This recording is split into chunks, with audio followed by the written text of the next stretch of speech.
क्या हुआ? क्या सुन रहे हो? बड़े खुश नज़र आ रहे हो। भाई खुशी का दिन है तो क्या खुश भी ना हो? खुश तो हो मगर सुन क्या रहे हो? नई फिल्म आई है भाई, उसी का गाना सुन रहे थे। अब 2 महीने 8 दिन तो कुछ सुनते नहीं है। क्यों? अरे भाई ये भी कोई पूछने वाली बात है? मौला हुसैन के एहतराम में। रूहुल्लाह भाई, इमाम हुसैन अलैहिस्सलाम क्या सिर्फ 2 महीने 8 दिन के लिए रोल मॉडल हैं या पूरी ज़िंदगी के लिए? भाई 2 महीने 8 दिन से नसीहतें सुन रहे हैं, अब आज खुशी का दिन है तो खुशी मना रहे हैं। सिर्फ खुशी या इम्तिहान का भी दिन है? इम्तिहान? कौन सा इम्तिहान?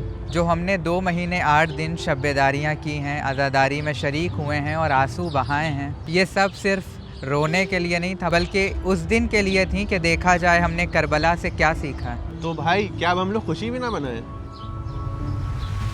भाई खुशी ज़रूर मनानी है, लेकिन इस बात का ख्याल भी रखना है कि हम मौला के सच्चे अज़ादार हैं। फिर खुशी का क्या मतलब हुआ?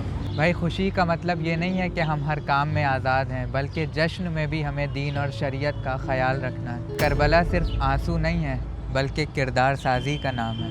हमें जनाब हुर अलैहिस्सलाम से तौबा सीखना है, जनाब अब्बास से वफ़ादारी, जनाब अली अकबर से वालिदैन की इताअत, जनाब ज़ैनब से सब्र और इमाम हुसैन अलैहिस्सलाम से सजदे की अहमियत सीखना। यही असल इम्तिहान है और 9 रबीउल अव्वल इस इम्तिहान का पहला दिन है।